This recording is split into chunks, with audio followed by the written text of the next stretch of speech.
Coucou les nettoyeux, j'espère que vous êtes en pleine forme et que vous avez commencé cette année 2023 on fire. Bienvenue sur ma chaîne Paola Lena Netwell, cette chaîne où tu trouves tes conseils bien-être, santé, beauté et aussi développement personnel pour être une femme scintillante qui se sent bien dans sa tête et dans son corps et surtout qui est là pour atteindre ses objectifs et se sentir en pleine forme et en bonne santé. Si tu es une femme comme ça et tu n'es pas encore abonné à ma chaîne, alors fais-le tout de suite car c'est le moment. Dans cette vidéo aujourd'hui, la thématique c'est l'hydratation. Je vais te donner ici la meilleure façon de s'hydrater, comment s'hydrater, quelles eaux boire, quand les boire. Reste jusqu'au bout de la vidéo parce que c'est là que je vais te donner les meilleurs tips pour ne plus jamais être déshydraté et surtout que ton corps puisse fonctionner au mieux.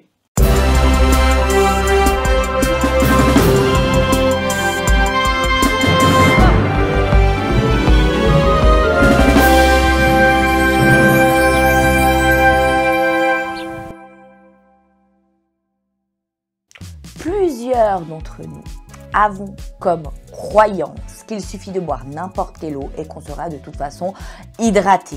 Ben là, je vais vous dire une chose, c'est absolument faux. Ok?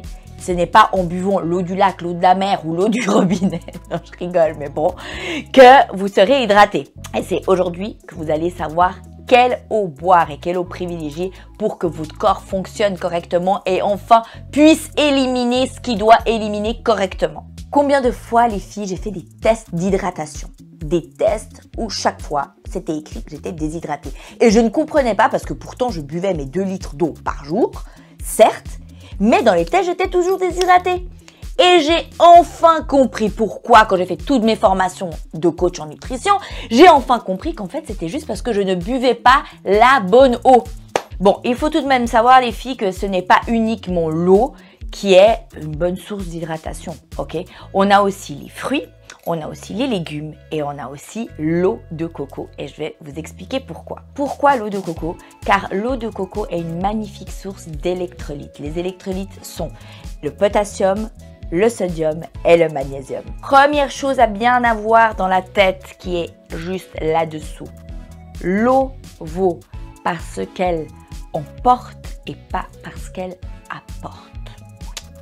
Are you understand? J'adore cette phrase parce qu'en fait, elle veut tout dire. Nous sommes tous constitués de 65% d'eau. À peu près sur une personne de 70 kg, ça veut dire 45 kg uniquement de liquide. Donc imaginez-vous la quantité et à quel point c'est important pour nous. L'eau a un impact sur le foie car il aide à détoxiner le foie, notamment surtout après une soirée bien arrosée. Il a également un impact sur la peau, sur son élasticité, sur sa fermeté et sur son hydratation pour qu'il ait un aspect lumineux et lisse. Donc arrêtez de vous ruiner avec des crèmes monstres chères parce qu'en fait finalement si on boit bien et on hydrate bien notre peau avec l'eau, bah en fait tout coule de source. Ensuite c'est également important pour le cerveau. Pour la concentration, pour que le cerveau fonctionne bien, il faut également être suffisamment bien hydraté. Ensuite l'eau est un grand apport en H2O pour notre corps, ce qui permet non seulement d'éliminer les déchets, mais également de maintenir la température corporelle et également d'assurer le transit des substances indispensables à la vie cellulaire. Donc ça veut dire pour que notre corps fonctionne correctement, pour que nos cellules puissent se régénérer correctement et fonctionner correctement également, on a besoin de suffisamment d'eau de notre corps. Également au niveau du cœur, ça aide à réguler le rythme cardiaque, avoir une suffisante hydratation. Ça aide également au bon fonctionnement des poumons et également au niveau du sang à une bonne vascularisation de tous nos organes. Le point numéro 2 à retenir, c'est l'équilibre hydrique. Notamment s'il fait très chaud ou si vous faites une activité physique, il va être extrêmement important de boire beaucoup. Parce qu'en fait, l'équilibre hydrique, c'est l'équilibre entre ce que vous apportez à votre corps et ce que vous dépensez. Et il va falloir garder cet équilibre tout du long. Donc, justement, si vous faites beaucoup de sport ou vous transpirez beaucoup, il va falloir donc aussi boire davantage. Hein. Ça coule de source, mais on n'y pense pas forcément toujours. Une perte de 2% d'eau de notre corps diminue de 20% nos capacités, notre performance physique, ce qui est juste énorme.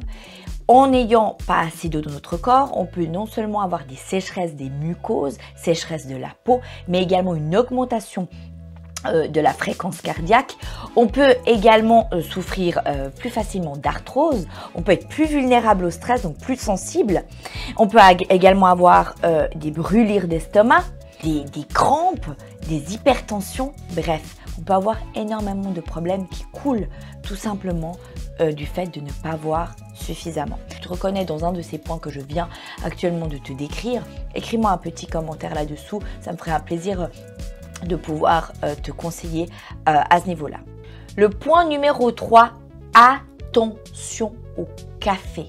Okay? Si tu es l'adepte à boire le matin un café, un autre à midi, un autre à la pause, bref, attention, Achtung, parce que la caféine déshydrate. En fait, qu'est-ce qui se passe? Elle favorise l'excrétion des minéraux et également des vitamines au-delà de 250 mg par jour d'apport par jour de caféine. Donc, fais vraiment attention à ça. On risque d'avoir une moins bonne assimilation des vitamines B1 et B6. Ce sont des vitamines qui sont indispensables au métabolisme des glucides et des protéines. Donc, tu vois, tout est absolument relié. Donc, forcément, si tu as envie de partir sur une perte de poids, ça va donc freiner ta perte de poids puisque la vitamine B1 et B6 sont essentielles dans la perte de poids également et donc dans un bon fonctionnement de ton corps. D'autre part, la caféine va également entraîner une fuite urinaire de calcium et magnésium. Donc une fuite urinaire, ça veut dire que tu vas éliminer beaucoup plus facilement par le pipi, par tes urines, le calcium et le magnésium. Et tu as également le thé noir et le thé vert qui favorisent cela également. Et fais vraiment attention avec le thé vert car si tu as tendance à avoir des carences en fer, si tu bois ton thé vert dans les 2 heures où tu as pris ton complément, bah en fait tu vas également éliminer plus facilement ton fer avec ça via les urines. Donc fais vraiment attention parce qu'il y a du tanin qu'on trouve dans le thé vert, la même chose d'ailleurs qu'on trouve dans le vin et ça freine l'assimilation du fer dans ton corps. La caféine influence également beaucoup la glycémie dans ton corps. Donc pour toutes les personnes qui ont facilement des fringales, qui ont souvent envie de grignoter du sucre, qui ont une faible résistance aux glucides dans leur corps, faites attention à la caféine car la caféine va augmenter cette envie de sucre. Ok? Donc faites vraiment attention également à ça. Point 4, comment élimine-t-on l'eau? Donc on l'élimine par les urines, par la transpiration, par les fesses. Vous voyez, les fesses. Pas les fesses, mais ce qui sort par les fesses. Bref, vous avez compris ou bien? Dites-moi que vous avez compris. Mais également par les poumons. Donc, d'autant plus, donc, si vous êtes en altitude, vous faites du ski, bah, votre corps aura besoin d'autant plus d'oxygénation, donc ça veut dire d'autant plus d'hydratation. Donc hyper important, si vous êtes en altitude, ne pensez pas juste à faire votre after ski avec du vin chaud. Ok, même si moi j'adore ça aussi, spécifiquement à Verbier, j'adore. Bref, mais pensez vraiment à vous hydrater à fond et d'amener toujours une petite gourde avec vous pour être suffisamment hydraté et éviter justement tous les dysfonctionnements dus à une déshydratation. On va passer à un côté un tout petit peu plus scientifique. Donc, selon les études de L.C. Vincent, donc c'est un monsieur qui s'est penché sur la bioélectronique, donc c'est la science des micro-courants dans le corps. Bref, voilà. Hein. Il a conclu qu'une bonne eau, on la mesure par rapport à 3 facteurs. Le pH, donc taux d'acidité dans l'eau, quantité d'ions, ce qui aide à transporter l'eau dans le corps, le RH2, les électrons, et le ρ, niveau de résistivité, capacité de l'eau à fluidifier le sang et donc à avoir plus d'oxygène. Passons aux choses un tout petit peu moins scientifiques et un peu plus pratiques, n'est-ce pas? Donc là, je vais vous donner la fourchette qui va vous aider à savoir comment lire sur votre étiquette, en fait, l'eau qui est bonne ou pas pour vous, tout simplement. Comme ça, vous pourrez choisir votre bonne eau. Le pH, c'est important qu'il soit situé entre 6 et 7. Attention, car si l'eau est trop alcalinisante, elle est ouverte également plus facilement au virus. Donc, mieux qu'elle soit un peu plus acide que trop alcaline, d'accord? Ensuite, le RH2 entre 26 et 28. Le RO entre 4000 et 6700 et le taux de résidu à sec 100 mg par litre. Donc, ces informations, malheureusement, on ne les retrouve pas toujours sur les bouteilles d'eau. Voilà, forcément. Donc, je vous ai prémarché un peu le travail, j'ai fait un tout petit peu de recherche à droite, à gauche pour savoir quelles étaient les meilleures eaux à acheter tout simplement sur le marché. Et là, c'était the big moment. Vous devez aussi, entre parenthèses, avant de vous dire l'eau, faire super attention à toutes ces publicités où vous disent ah eau riche en minéraux, je sais pas quoi. Faites attention parce que trop de minéraux dans l'eau n'est pas bon non plus. Les minéraux tuent les minéraux, ok? Donc non, pas trop de minéraux. Ne vous laissez pas aller par toutes ces publicités qu'on retrouve par rapport à tout ça parce que généralement elles sont erronées. Attention également à l'eau du robinet, notamment en Suisse, je sais à quel point on se dit on a une bonne eau parce qu'on est proche des montagnes, blablabla, blablabla. Mais faites vraiment attention parce que dans l'eau, il y a énormément de polluants, d'accord? Dont le chlore, le perchlorate, qui sont mauvais pour la santé et endommagent vraiment beaucoup le système de transport de différents micronutriments. Et également pour les personnes qui ont une thyroïde plutôt faible, ça peut également avoir un impact sur le dysfonctionnement de la thyroïde. Donc, faites hyper attention et pensez également à purifier l'eau si vous voulez quand même boire l'eau de votre robinet. Finalement, avec tout ça, quoi boire? Donc, vous voyez maintenant à l'écran toute la liste des points que nous allons voir maintenant ensemble. Vous pouvez faire une petite capture d'écran ou la prendre en photo pour tout simplement pouvoir tout le temps l'avoir sur votre téléphone et comme ça, vous pourrez l'intégrer plus facilement.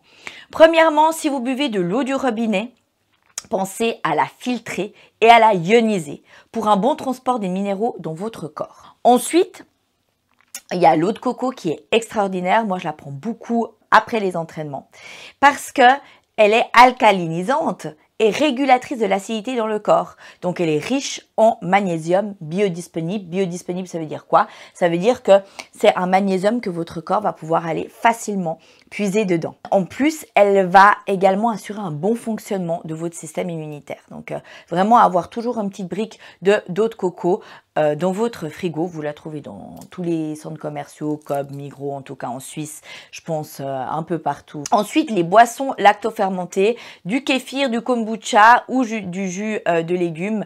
Attention quand même avec le kombucha qui est souvent à base de théine et si vous êtes fragile au niveau de la caféine, ça peut vous apporter quelques petits soucis. Mais en tout cas, le kéfir et les jus de légumes sont vraiment top pour une bonne hydratation. Ensuite, l'eau en bouteille faiblement minéralisée. Donc, j'ai fait mes recherches et j'ai trouvé qu'il y a la Volvic, il y a la Sparren et le Montroucou. La plus facile à trouver en tout cas en Suisse, c'est la Volvic. C'est celle que je bois toujours moi. Évitez les eaux minérales gazeuses car trop de CO2, d'accord? Cela donne et apporte de l'acidité à votre corps car trop de minéraux. C'est bon quand même, à part un gros repas riche comme ceux des fêtes de Noël ou lors d'un anniversaire ou une fête en particulier. Là, c'est bien car l'eau gazeuse, elle aide à une meilleure digestion. Vous pouvez mélanger l'eau gazeuse avec une demi-cuillère de bicarbonate de soude et je peux vous dire que la digestion, elle est faite easy money. Ensuite, attention à l'eau chauffée à partir de 70 degrés car elle n'est plus de bonne qualité. Tous les bienfaits de l'eau, ils vont être brûlés lors de l'ébullition de l'eau.